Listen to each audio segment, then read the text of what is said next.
Hey, what's going on, man? Or what's going on, people? I'm sorry about that. No disrespect, ladies. I want to start out by talking about something that's been on my mind. It kind of bothers me. If you don't want to bother or be disrespected by other people, don't disrespect other people. If you don't want to be put in a box by other people, don't put other people in boxes. The LBGTQ community with this no gender nonsense is disrespectful. I don't speak for anybody and nobody speaks for me. I speak only for myself. I find it highly disrespectful. I am a man. I was born a man. You don't label me anything other than that. I am him. I am he. I am Mr. And that is it. You can be anything you want. I do not care. If you're a consenting adult or if you of legal age to live the lifestyle that you choose to live, I say more power to you. No hate coming at you, but it is hateful to tell me what I should do. I am not a them, I am not a they, or I'm not a there. And you don't have the right, nor do I have the right to call you anything that you feel negative towards. If I knew you my entire life and you were Bobby, and I re-met you after several years, and you came to me and you were said you were now Juanita, I would give you the respect to call you Juanita, and I would treat you as Juanita. I would put Bobby in the past and let him go. But that's me. You don't have the right. I'm not a cisgender. I am not any term that you decide that you want to place on me in 2021 at a late date when I've been living a life like this forever. And you just need to think about that. It would be nice if people would think about that. Everybody is not attacking the fluid gender community. So stop putting us all in one ship, all in one boat. We don't all float together. Everybody doesn't walk lockstep and say that this person is my voice. No, I'm a black man in America and I have never voted a black voice. I have never voted a heterosexual voice who speaks for me. I speak for myself. And I wish you the best. I wish your journey takes you to wherever happiness that you need to be in. If you don't feel that you're fitting in the right body and you need to change your personality, your look, your gender, that's on you. You answer for yourself, and that's fine because you will answer for yourself down the road. And hopefully, the decisions that you make are just, wise, and conscious to lead you where you need to be. But I don't believe for a second that we have the right to disrespect women, that they become a them, that they become a they. These women give birth to the nations, to the world. Since the beginning of mankind, the only person on the planet able to give birth was a natural born woman. Men do not give birth. Transgender women do not give birth. They deserve all the respect. They're disrespected enough to begin with. If you want to think that your community is disrespected, women have been disrespected since the cave. So do not add on any other nonsense to what they already go to. I am not a woman, but I can understand that we consider them the weaker sex, so they've been abused. They've been physically, emotionally, sexually abused forever. Don't add on to their abuse and then say, look at us. Don't, that's not the way it works. It's just not the way it works. Like I said, live, let live. Don't knock somebody. Don't hate them because of who they are. I don't hate you because of how you live. I would hate you if you're a fucked up individual. To me, not to the world, not from a religious standpoint, not from a moral standpoint. I don't give a rat's ass about that. I have no judgments in those. I deal with people on an individual basis of how they conduct themselves with me and me alone. So Stephen Sodham, he's the legendary composer and lyricist, Broadway icon. He died at the age of 91. Charles Moose, who was the police chief in the DC sniper attacks era, he was the black man who had to stand front and center while all this stuff was going on with Muhammad and Malvo. And he actually broke down a couple of times. I consider him to be fairly a human being. So, especially being a police, he died at the age of 68. And Hall of Famer, Super Bowl champ, and Defensive Player of the Year, Curly Cup died at the age of 75. Now, I'm not very familiar with this brother, Virgil Arbon.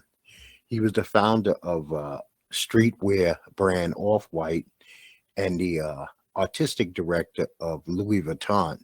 He died at the age of 41, but it seems like a lot of people were touched by his death. So I say rest in peace to all these gentlemen. So COVID is up to 50 million cases in the United States and 800,000 people have died. 800,000 people in America alone have died. 455 million people are vaccinated. Now, worldwide, 262 million cases and 5.3 million. I'm going to repeat that again. 5.3 million people have died. So we had this Delta variant. Now we have this Omicron variant, which they said we should be going out and getting our booster shots, and then going to be like another 2 weeks before they know what this super strain is even fully understood. They call it the worst ever super mutation of the COVID variant, and it makes the vaccines 40% less effective. But once again, they also said it'll be 2 weeks before they even fully understand what's going on with Omicron. Now, what's troubling me is they tell us to go out, get the vaccines. They tell us to social distance. We are going on 18, 19 months of this. They tell us to wear the mask. I've complied with everything that they've asked me to do to the best of my abilities. I have complied. I've got the vaccinations. I'm going to set myself up with a booster shot. I wear a mask every day. I try to social distance the best I can. But for them to now come at this late date and say that this thing might be with us forever and various mutations, and they don't know when it's ever going to go away, and they're giving us no hope from coming out of these masks. I mean, this new world can go fuck itself. I really am hating this new world and where we're heading with this world. Now, I'm going to say I appreciate that Georgia jury that found Travis and Gregory McMichaels and William Bryan guilty of murder in the Amadou Audrey case, especially since it was 11 white and 1 black. 2021, I said this before, it makes no sense that a jury of anybody peers would be 11 whites and 1 black, but at least these people did the right thing. Now it's up to the judge to throw the book at the McMichaels and Bryant. So they actually did the right thing. This did not turn out to be a Rittenhouse situation, which we knew was a joke from the beginning. Now, I've watched the first couple of episodes of a cartoon called FISFORFAMILY. This is the last season. This is season 5. The family is worse than it's ever been. I could only make it through 2 of the, I believe, 8 episodes because I just couldn't stomach the anger, the venom, and the nastiness between the family and the neighbors longer. Now, I'm going to finish it off because I've been watching for years, but it was just too much to marathon. But what I did marathon was BMF. BMF is a very good show. I'm watching the show. So as I'm watching the show, I said, let me do a little research on the background of the characters. Now, I have been seeing this young man that's playing BIGMEECH all over Instagram. And I noticed that he wore a lot of truck jewelry. He does hand symbols and stuff like that. And I said, you know what? This character is really taking his role, to another level where he's actually seeming to be living it off screen. And well, silly as me, come to find out this guy that's playing BIGMEECH is actually his true live son, LiLMeech. So it makes sense now that he would conduct himself in the manner that he does in regular life.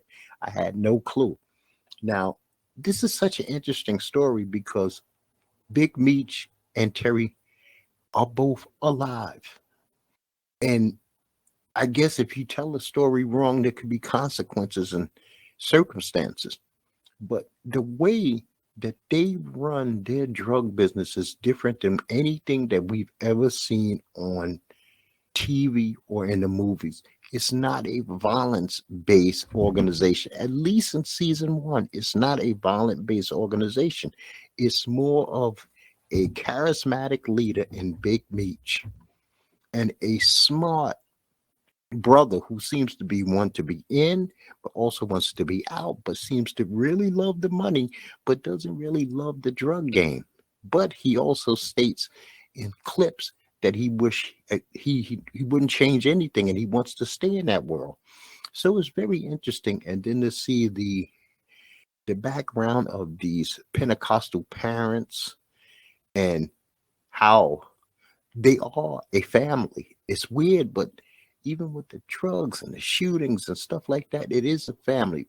But don't look at BMF and expect to see your typical gangster story, at least not season one, where it's constantly bang, bang, bang. This is a drama. This is a drama that's built around building up this, I guess, a crescendo more going to happen in season two. And I'm glad that the show has made it to season two. 50 Cents, man, congratulations on putting out good programs. I'm not going to say that Power Book 2 was good because I can't deal with it, but Power 1 and Power 3 are awesome. So former UFC fighter Louis Violent Bob Ross Pena was arrested Tuesday. This is his third run-in with the law since June. I hope Louis Pena gets the help that he needs. I don't know what's going on with him. He was a fan favorite. He was somebody that people actually dug, somebody that people got behind, people rooted for him. But to have these constant incidents off camera, off screen, and in real life is troubling because he had been let go by the UFC.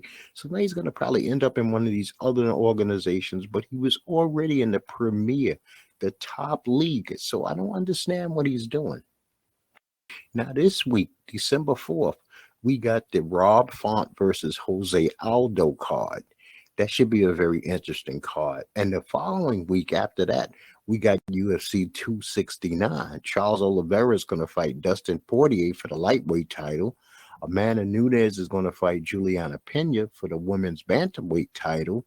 Kai Kari France is going to fight Cody Galbraith, who I have not seen in a while. I'm interested to see what Cody has left in the tank. He has not been looking very good lately. Berlin Palva is going to fight Sean O'Malley. I hope this is a step up for O'Malley. He's been fighting meat cans, and it's finally time for him to get his shit together and show and prove that it's not about money, but it's about trying to get that title. Jeff Neal is going to be fighting Santiago Palazzo. And Dominic Cruz is coming from behind the microphone to fight Pedro Munez, which should be a good fight. And Andre Munez is fighting Eric Anders. Also should be outstanding fight. So that pay-per-view card from, I believe it's going to be, I'm not sure if it's going to be Vegas or New York, but UFC 269, which should be December 11th, should be an outstanding card. And I also wish the very best for a UFC fighter who actually didn't use his noodles. He's been struggling. He's been denying COVID. And it makes no sense to me that people would be still out there debating that COVID is a thing when people are struggling and dying. And, long story short, I wish the very best for Diego Sanchez.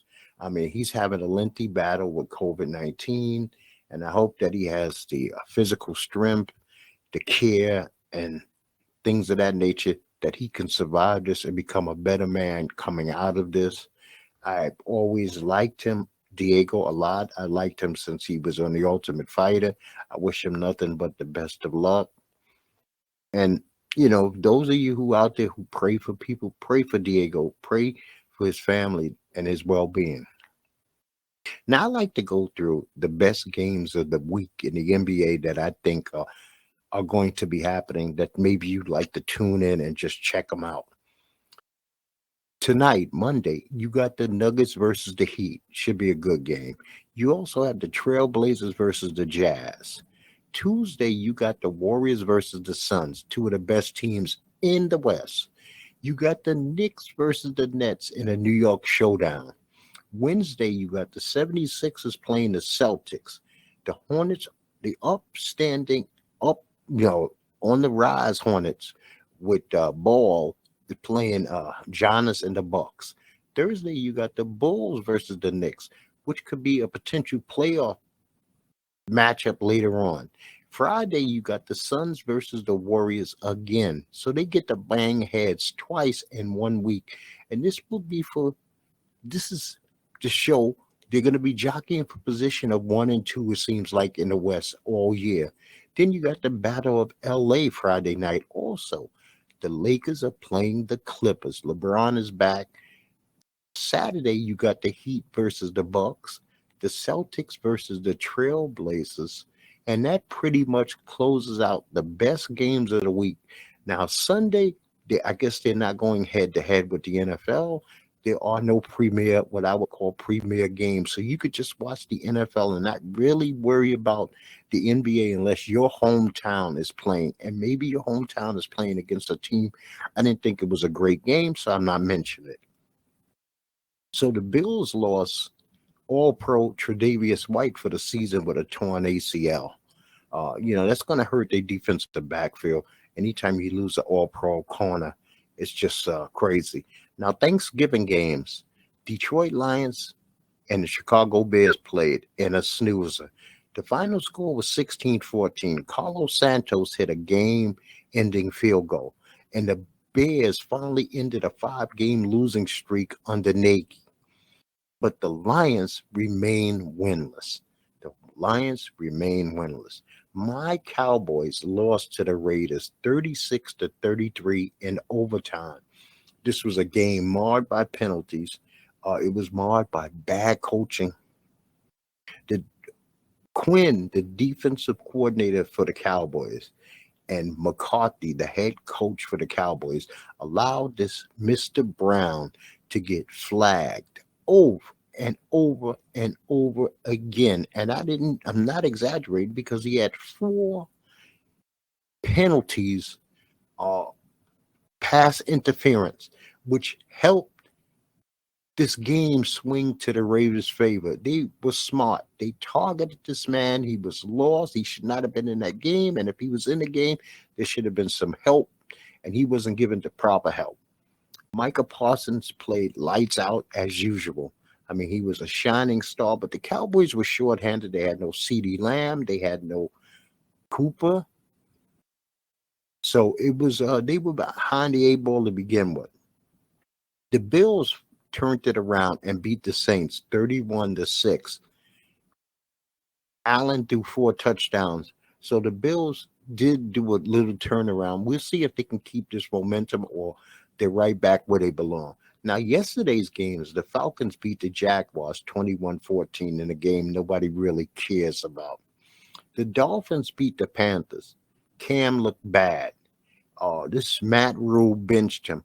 If you don't play spectacular, Matt Rule has this thing about it seeming like embarrassing players by benching them quickly, but they lost. The Dolphins actually won their 4th straight game. I don't know if it'll mean anything going down the road. They're going to need to win maybe 2 or 3 more to show that they're a real playoff contender. The Jets beat the Texans 21-14. There's not much to say about this game, except for, if you have not seen it, you must see Zach Wilson's interception.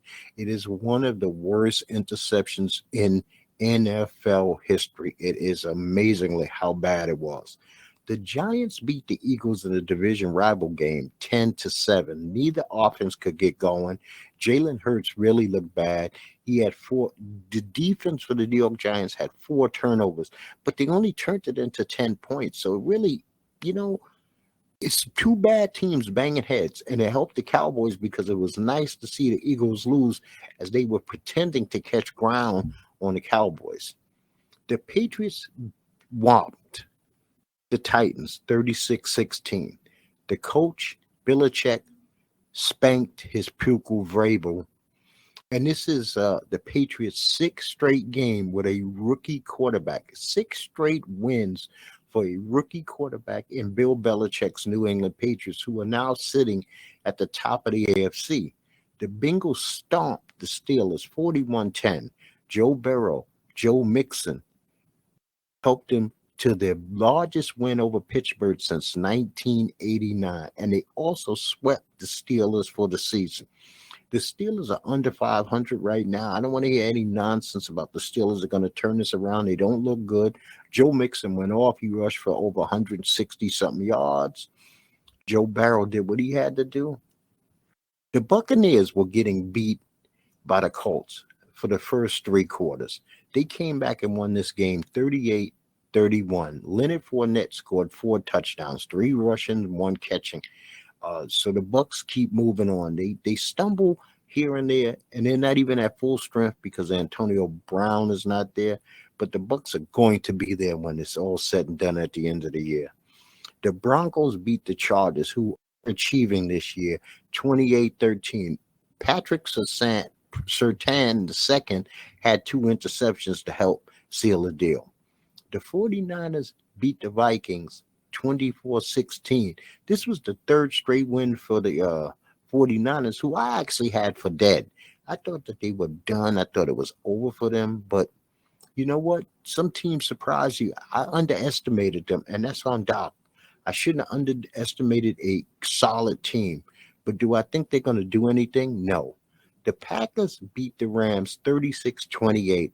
And for like the 17th time in Matthew Stafford's career, he has lost to a team that is 5 games over 500. He can do what he needs to do in small situations, but the large games, he does not come through. He makes a shitload of money. It's time that some people come down on Matthew Stafford. He gets a pass. This dude has been getting a pass for years, a decade. This guy came out of college, highly touted. He was running Detroit Lions for many years. He comes over to the stacked Rams team, and every time they play a really good team, he has lost this year. The Browns beat the Ravens 16-10. This was just a bang-em-up game. Browns, Ravens, you expect this. Either the Ravens score a lot of points or they're in a dogfight, but they did enough. And the Ravens had a ton of turnovers, and the Browns just couldn't turn them into anything. I don't think that Baker Mayfield should be actually playing. I think Baker Mayfield is in bad shape. And tonight, the Battle of the Washingtons, Seattle, Washington versus D.C., Washington. A game nobody really cares about. Seahawks are going nowhere. The football team is going nowhere, but just to let you know that football is on tonight. Now, Thursday's game is my Dallas Cowboys are going into New Orleans to play the Saints. If Dallas can't beat the Saints, this season is basically a joke. The Saints have nothing going on for them. I picked Dallas to win this game. Tampa Bay is going into Atlanta. Atlanta might give them a little bit of a battle, but Tampa Bay should win this game, even though it's a divisional rival game. The Cardinals, who were on a break, are going into Chicago to play. The Cardinals, who were on a bye week, are going into Chicago to play the Bears. Arizona just has too much offense for the Bears. Bears defense is a myth. The Chargers are going into Cincinnati to play the Bengals. I'm not liking how the Chargers are looking. I'm going to take Barrow over Herbert right now. So I say Cincinnati wins. The Vikings are going into Detroit, and Detroit is not getting their first win of the season against the Lions. The Broncos are going to play KC. I got KC holding serve at home, especially coming off a bye week. I don't care how the Broncos have been playing. I don't think they have the offense. The New York Giants are going into Miami to play the Dolphins. I think the Giants come back down to earth, and the home team once again holds serve, and the Miami Dolphins win this game.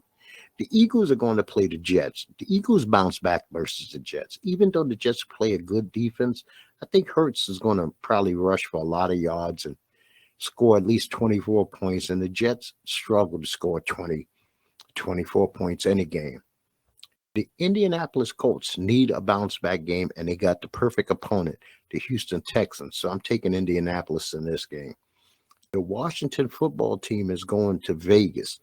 I got Vegas actually holding serve. Maybe Washington will act silly going to Vegas and don't know how to act and blow the game. Jacksonville is going to LA to play the Rams. There's no way the Rams lose to Jacksonville, so I got to take the Rams. Baltimore Ravens are going into Pittsburgh. This is a division rivalry game. Pittsburgh just embarrassed themselves on national TV, but I think the Ravens are just a better team. And now the late night game for next Sunday is San Francisco 49ers are going up into Seattle. I don't care how loud it gets in Seattle. I don't care about the 12th man. I am taking the 49ers to beat the Seahawks. And the Monday Night Football game is an outstanding game. The New England Patriots are going to Buffalo to play the Bills. New England, like I said, is on a 6-game winning streak. It ends in Buffalo. Buffalo, this is a game for first place, so I got to go with Buffalo. Now, your teams with a bye next week is Cleveland, who desperately needs it. Green Bay, I'm sure Aaron Rodgers' foot and toe needs it. The Titans and Carolina. Carolina needs some things that they need to work on. Tennessee has some things they need to work on. So for 3 of these teams, this is actually an outstanding bye week because they get to work on certain things that they need to fix. Once again, man, he, him, her, she, ma'am, sir, they exist. Don't pretend they don't exist just to fit one narrative. Let's think about the whole picture.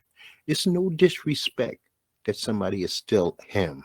There's no disrespect that she exists. There's no disrespect of a her or he or ma'am or sir. Just so that you could feel good about yourself, you have to bring somebody else down. Let's cut the bullshit. Let's cut the nonsense. We don't have to live in a they, them, theirs world. It's more than just that. You know what? You want to be fluid? Allow other people to be fluid with their makeup. Allow other people to also live in their world. Everybody's not a Dave Chappelle. Stop with this woe is me. Everybody's attacking. Everybody's not attacking. Some people don't give a fuck about you. Most people don't give a fuck about you. They don't care if you exist.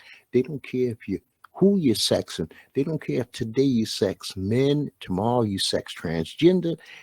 The next day you sex the same sex. Nobody cares, man. Stop acting so self-important, self-indulgent that you feel that you got to knock others to raise yourself up. And we would be a better world and a better society if we could stop just doing that to each other. Treat each other as human beings. Treat each other as Homo sapiens, soul-filled creatures. Live and let live. I won't bother you. I promise I will never bother you. You do not bother me. Okay? And I'm going to say to you, like I say to you each and every time, people, peace to you and peace to yours.